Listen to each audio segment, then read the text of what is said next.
All right, guys. So, where we left off with farming. So, in terms of sustainable agriculture, when you look at sustainable agriculture, it is more eco friendly and it is better for the soil than intensive chemical based pesticide and monoculture cropping. Less than 1% of farms in America are organic. However, there is a growing market. Now, to be considered quote unquote organic, food must be produced without using hormones, antibiotics, pesticides, synthetic fertilizers, or genetic modification. And animals must be raised on organic feed, given access to the outdoors, given no steroids or growth hormones, and given antibiotics only to treat disease. To be realistic, that barely happens ever. And the reality is, we don't have good checks and balances to make sure that even farms that claim they're doing this are actually doing this. Now, critics are disappointed by the limited scope for that definition. They want to include other factors like growing food in harmony with nature, distributing food based on co-ops, farmers markets, and focusing on local production, and the idea that food should be simple, wholesome, and nutritious. Right now, you can have processed ingredients and fall under the organic label.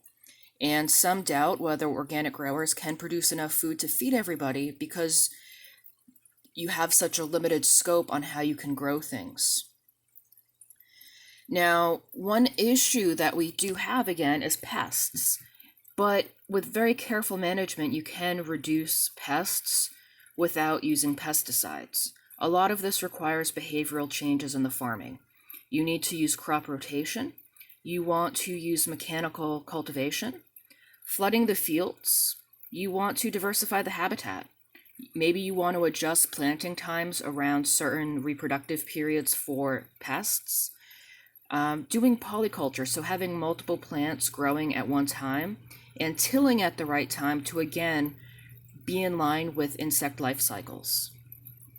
Now, in terms of biological controls, you can actually add predators or pathogens to your pests. You can find insects that eat weeds and add them to your land. You can have plants like the neem tree that actually produce their own pesticides and can protect nearby plants.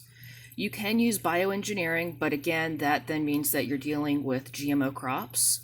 And you can use hormones that disrupt the development or attract insects to traps. But again, that's still technically pesticides, even if they're not the same sort of synthetic pesticides we talked about earlier. Now, with integrated pest management, these are flexible, ecologically based strategies that are applied at specific times against specific pests. Now, you do use some pesticides, but you're very specific about the time, type, and method when you are applying the pesticides. You also use what are called trap crops. You have small areas that you plant before the main crop. These plants are going to mature and attract the insects.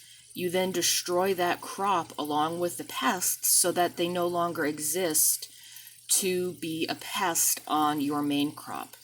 Now, this is being used successfully around the world, and it is cutting pesticide use while still maintaining crop yield. They even have some machines that act like giant vacuums. So what you see here is actually a machine that sucks insects off of plants, basically, and it's removing insect pests from the crops without using pesticides. The downside is because it's being pushed by a tractor, you are using fossil fuels for this method. Now, when you use pest management with biological control, you end up using less pesticide, and it's cheaper then because you're using less pesticide. So it can actually benefit in the future, but you have to get people to switch over. And unfortunately, there are costs to switching over initially, but it's also getting people to get out of their comfort zone and move away from chemical pesticides. Now, we also need to worry about soil conservation, and you can do this by managing the topography of the land you are farming. So you can use what's called contour plowing.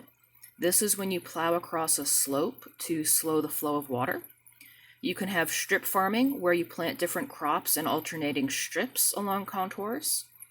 You can have terracing. This actually shapes land to create these level shelves.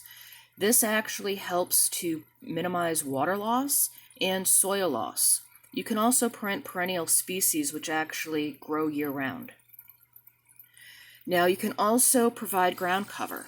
When you look at crops that are grown in rows, they actually cause high rates of erosion because you leave the soil bare for a lot of the year when they're not growing, and they're still in rows.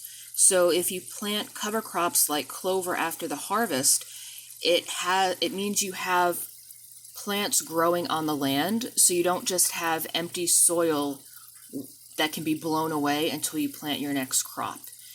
You can also plant multiple crops in the same field, so you harvest one and you leave the other plant and you don't harvest it until later. You can also grow mulch or mulch the soil.